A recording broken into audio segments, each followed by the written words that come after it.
Dr. Murphy is an assistant professor at the University of Rochester. He began his lab 2 years ago and earned his PhD at Cornell, working with Paul Soloway on coordination of epigenetic marks and genomic imprinting in the mouse. He did his postdoc with Brad Karen, studying epigenetic inheritance in zebrafish and how environmental factors impact sperm epigenetic marks. Now his lab is currently investigating how environmental exposure from oxidative stress agents impacts epigenetic reprogramming and transgenerational inheritance in zebrafish. The story he will present today involves a collaboration with the Utah Center for Reproductive Medicine that he started as a postdoc and completed earlier this year. Thank you so much, Dr. Murphy. Great, thank you.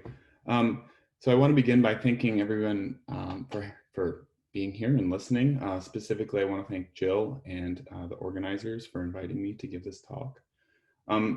So like you just heard, the talk today will be on how oxidative stress contributes to the heritable impacts of cigarette smoking. And so we've heard we've heard many talks today about how cigarette smoking in humans can have transgenerational effects. And we've recently heard talks on how it can manifest through the paternal lineage or going from fathers to offspring. And so not long ago, a few years ago, this was kind of making its way through the popular press, highlighting studies that investigated how prepubitable cigarette smoking had impacts on offspring in humans, and how that can also cause increased frequency of childhood cancers. And so, interestingly, in these studies, they showed that there was an increase in the body mass of offspring, and it was significant in sons, and there was a subtle increase in daughters as well, although this didn't rise to the level of significance. And so you'll notice that this is kind of a common theme among these transgenerational impacts that we've been hearing about throughout these sessions. We heard about impacts that cause increases in body mass from Dr. Golding, from Susan Murphy, earlier talks from Victor Corses and Mike Skinner, Marissa Bartolome. And so I want you to keep this in mind throughout my talk today, because it'll kind of come back at the end.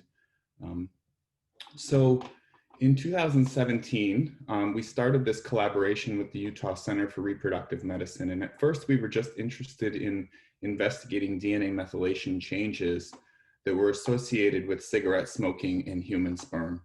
And just like what Susan just told us, we noticed there was changes in DNA methylation that were enriched at regions that were marked by histones H3K4 trimethylation and H3K27 trimethylation.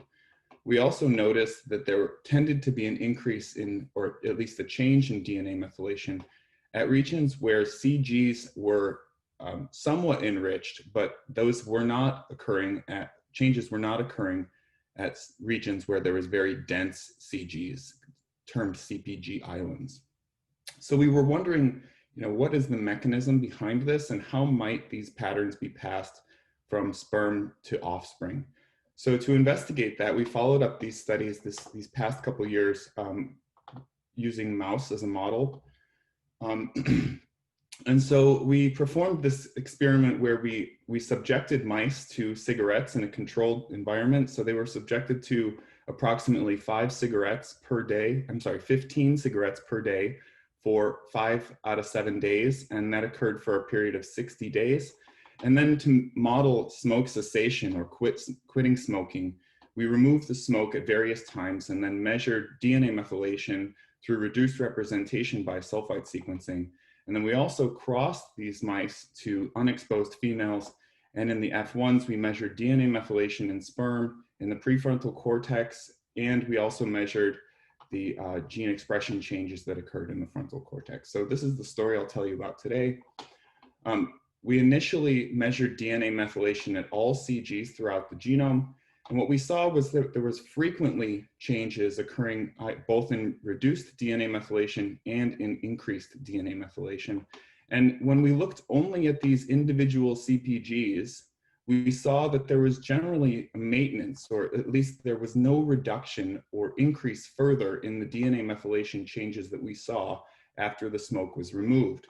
However, when we grouped the CGs together and looked at regions, we did notice that there was far more changes in DNA methylation that happened in the first 3 days, and then many of those changes went away after one spermatogenic cycle, and that persisted throughout the remainder of the study. Interestingly, I also want to point out how when we specifically looked at the regions where DNA methylation increased, the sites that had the lowest DNA methylation initially tended to recover the most. And conversely, when DNA methylation decreased, so the sites that began with the highest levels of DNA methylation also recovered the most.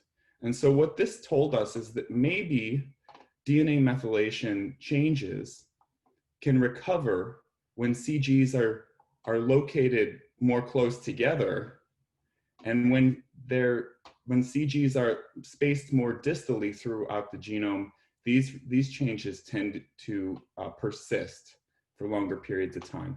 And this observation was quite interesting because it kind of mimics a lot of what's seen in cancer patients when DNA methylation changes occur in tumors. The high CpG dense regions tend to be more stable, and the less packed CGs in the genome tend to be more variable. And so we're seeing this kind of as a common theme, both in transgenerational studies and also in disease studies of DNA methylation. And I wonder if there's some biological kind of resilience to putting CGs together and regulating gene expression through clustering of these CGs rather than just kind of grouping of CGs, and maybe what is the evolutionary impact of CG spacing throughout the genome. So these are some interesting things to think about. Okay, so then we wondered, well, what is the impact on the offspring? And just like we saw with the human studies that I just mentioned, there's a subtle increase in the weight or the body mass of the offspring, although in our study, these did not rise to statistically significant increases. And then these experiments were done on the F1 offspring. And so then we wanted to look at the DNA methylation changes that were happening in these offspring. And so we compared first the sperm DNA methylation changes in fathers with the sperm DNA methylation changes in offspring, and we did not see a correlation between these two. Essentially, there were different changes in DNA methylation in both groups. However, when we looked at the gene expression changes in the brain of the offspring, we noticed something interesting. Here we saw many genes that are normally activated as a consequence of oxidative stress became inappropriately active in the offspring whose fathers smoked. So we thought, well, maybe there's something going on with oxidative stress, and maybe the oxidative stress is what's causing the transgenerational, or at least the generational inheritance of this effect. So what is oxidative stress? So oxidative stress it can occur both intracellularly and extracellularly. It can occur as a consequence of environmental exposures to various things, but generally it's bad, and it can cause changes in telomere shortening, DNA damage. It can have impacts on cell division and mitosis. And it all has to do with reactive oxygen species and causing damage to the cell. And so we wondered, well, if oxidative stress is contributing to the smoking effects that we're seeing, then maybe we can perform a genetics experiment to test this. So the classic model for studying oxidative stress involves manipulation of this gene called NRF2. And NRF2 is a transcription factor which is responsive to oxidative stress. And when oxidative stress occurs, it binds the gene regulatory regions and activates antioxidant genes. And in this way, activation of NRF2 can activate the antioxidants, and this will then prevent further oxidative stress. So this is the body's way of kind of combating oxidative stress. However, when you get rid of NRF2 through mutations, this kind of juices the system, and it causes increased sensitivity to oxidative stress. This is a classic model for studying the impacts of oxidative stress. So what we did in our study was we took males that lacked NRF2 and we crossed them to wild type females, and then we performed similar experiments to the experiments we performed earlier with the cigarette smoking. The first thing we then measured was whether the sperm DNA methylation changes that we observed in the wild type animals were the same as the sperm DNA methylation changes we saw in the NRF2. And here, when we looked at the sperm DNA methylation, we saw indeed there was a correlation between changes in DNA methylation from smoking and the DNA methylation changes we saw looking simply at the NRF2 mutants compared to the controls. Interestingly, when we exposed the NRF2 mice themselves to smoke, we also saw a correlation. But when we compared the NRF2 mice that were exposed to smoke to regular non-exposed NRF2 mice, now that correlation went away. So this is known as an epistatic interaction in genetics, indicating that these two characteristics are operating in the same genetic pathway. So in a sense, cigarette smoking and oxidative stress are in the same pathway, or at least that's what the indication was here. We next looked at DNA methylation changes in the cortex. And again, we saw there was a correlation between the changes observed as a consequence of smoking and when we looked at the NRF2 mutant mice. Similarly, I'm sorry, this is the offspring of the NRF2 mutant mice. So these are heterozygotes. Similarly, when the mice were exposed to smoke, we also saw this correlation. But when the NRF2 mice were compared to exposed mice were compared to unexposed mice, that correlation went away, again indicating the epistatic effect that I was referring to earlier. Finally, we wanted to look at the gene expression changes that we observed. And again, we saw a correlation in the gene expression changes, albeit the expression changes were not as significant as the DNA methylation changes that we saw. But there still was a correlation when we compared the NRF2 mutant offspring to the offspring of the mice that were smoked. Similarly, it didn't matter whether the NRF2 mice were exposed or not. There was this similar correlation. But when we compared the NRF2 smoked to the non-smoked NRF2 mice, we did not see that correlation, again, indicating that there was an epistatic effect here. Okay, so that was kind of a brief summary of that study, and there's more in that study if you're interested in looking at it, but I'd like to kind of use the remainder of my time to talk about the further implications of this. So to summarize what I've told you about, so it seems like cigarette smoking is operating through an oxidative stress response, and that there's a partial recovery after cessation in the DNA methylation patterns. And then following mating to wild type offspring, in the F1 mice, we observed increases in body weight.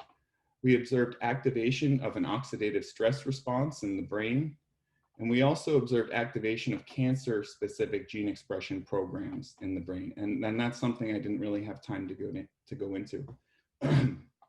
But for the last few slides, I'd like to talk to you about how oxidative stress signatures might be passed on to offspring. All right, so how might this happen? Well, earlier we heard about how these DNA methylation changes are occurring at regions where histone modifications reside in gametes.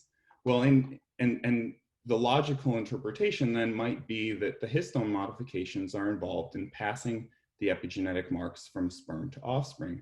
But in 2016, there was a series of papers that came out in Nature Genetics that showed that really those histone modifications kind of become diffuse throughout the genome right after fertilization in the zygote, and they don't come back to their robust levels until the stem cell stage of development.